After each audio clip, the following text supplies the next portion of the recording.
তেহরানের একটি সুসজ্জিত রাজকীয় হলরুমের ঝাড়বাতির ম্রিয়মাণ আলোয় চারপাশটা আজ অত্যন্ত মলিন। পারস্যের হাজার বছরের শৌর্য বীর্যের ইতিহাস খোদাই করা দেয়ালে আজ কোনো উৎসবের আমেজ নেই, বরং বিরাজ করছে পিনপতন নীরবতা।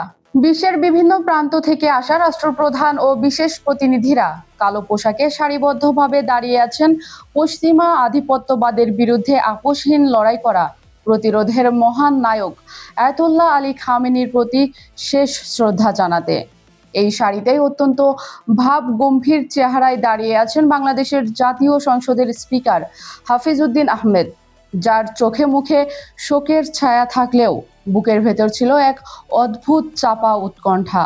তিনি জানতেন এই সফর কেবল একটি জানাজায় শরিক হওয়া নয়, বরং গত কয়েক মাস ধরে ঢাকা ও তেহরানের মধ্যে তৈরি হওয়া অদৃশ্য বরফ শীতল কূটনৈতিক দেয়ালটি ভাঙার এক কঠিন পরীক্ষা।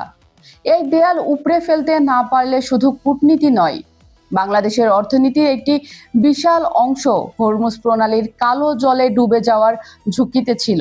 এমন সময় হলরুমের বিশাল দরজা খুলে ধীর পায়ে প্রবেশ করলেন ইরানের পার্লামেন্টের স্পিকার মোহাম্মদ বাঘের গালিবাফ। শোকাহত অথচ তীক্ষ্ণ দৃষ্টির এই প্রভাবশালী নেতা যখন একে একে প্রতিনিধিদের সাথে করমর্দন করতে করতে হাফিজ উদ্দিন আহমেদের সামনে এসে দাঁড়ালেন, তখন বিশ্ব রাজনীতির দাবার বোর্ডে এক অভাবনীয় দৃশ্য মঞ্চস্থ হলো। গালিবাফ শুধু হাত মেলালেন না, বরং দুহাত বাড়িয়ে বাংলাদেশের স্পিকারকে অত্যন্ত আবেগে বুকে টেনে নিলেন। আর এই দীর্ঘ উষ্ণ আলিঙ্গনেই নিমেষে উড়ে গেল দুই দেশের মাঝখানের সব ক্ষোভ ও অভিমান।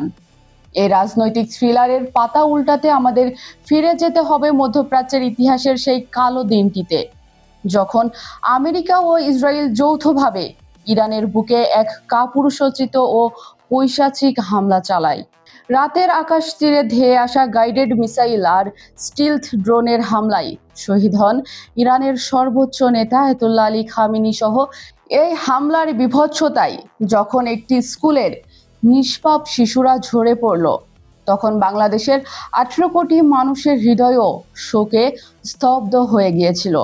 পরবর্তীতে ইরান যখন শোককে শক্তিতে পরিণত করে মিসাইল ও ড্রোন দিয়ে ইসরায়েলের বিরুদ্ধে প্রতিরোধ শুরু করলো, তখন বাংলাদেশের সাধারণ মানুষ আনন্দে ফেটে পড়েছিল।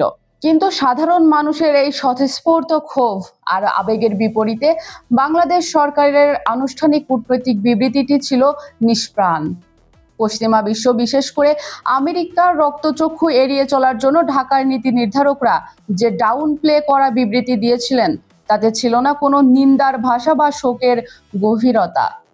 স্বাভাবিকভাবেই তেহরান মুসলিম উম্মাহর বিপদে বন্ধু রাষ্ট্রের এই মেকি ও শীতল প্রতিক্রিয়া মোটেও সহজভাবে নেয়নি। ঢাকায় নিযুক্ত ইরানের রাষ্ট্রদূত ডক্টর জলিল রহিমি জাহানাবাদী কোনো রাখঢাক না রেখে স্পষ্ট ভাষায় এই আক্ষেপ প্রকাশ করার পর দুই চিরন্তন বন্ধুর মধ্যে কূটনৈতিক শীতলতা শুরু হয়, যার বাস্তব প্রভাব গিয়ে পড়ে সমুদ্রের বুকে। ইরানের কঠোর নিয়ন্ত্রণে আটকে যায় বাংলাদেশ শিপিং কর্পোরেশনের জাহাজ এমভি বাংলার জয়যাত্রা।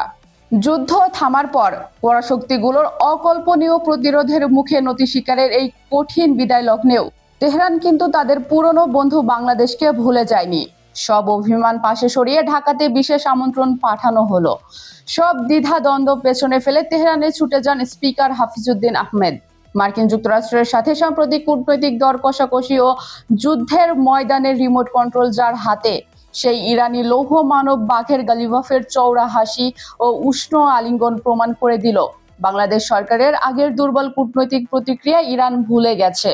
এই আলিঙ্গনটি ছিল আমেরিকার জন্য এক বড় চপেটাঘাত, কারণ তারা ভেবেছিল চাপের মুখে বাংলাদেশ হয়তো ইরান থেকে মুখ ফিরিয়ে নিবে। কোলাকুলির পর দুই নেতার মধ্যে অনুষ্ঠিত অত্যন্ত গুরুত্বপূর্ণ বৈঠকে স্পিকার হাফিজ উদ্দিন আহমেদ কোনো রাখঢাক না করে দৃঢ় কণ্ঠে আলী খামেনির নৃশংস হত্যাকাণ্ডের তীব্র নিন্দা জানান এবং পশ্চিমা আধিপত্যের বিরুদ্ধে কথা বলেন। এর মাধ্যমে বাংলাদেশ সরকার তার আগের দুর্বল অবস্থানের এক চমৎকার ড্যামেজ কন্ট্রোল তৈরি করে নেয় এবং দেশের কোটি কোটি সাধারণ মানুষের মনের কথাটিকেই তেহরানের রাষ্ট্রীয় দরবারে পৌঁছে দেয়।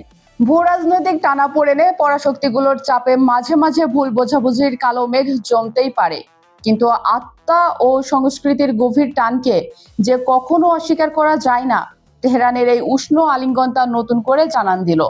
রাত গভীর হওয়ার সাথে সাথে তেহরানের বুকে শোকের কান্নার মাঝেই লুকিয়ে আছে এক নতুন জাগরণের শপথ। বাংলাদেশের প্রতিনিধি দল যখন কূটনৈতিক পদক্ষেপের ছক কষছে, তখন হয়তো হরমুজ প্রণালীতে আটকে থাকা এমভি বাংলার জয়যাত্রা জাহাজটি খুব শিগগিরই দেশের পথে রওনা দেবে। কিন্তু হাজার কিলোমিটার দূরে ওয়াশিংটন ডিসির হোয়াইট হাউস আর নয়াদিল্লির সাউথ ব্লকে আজ রাতের ঘুম হারাম।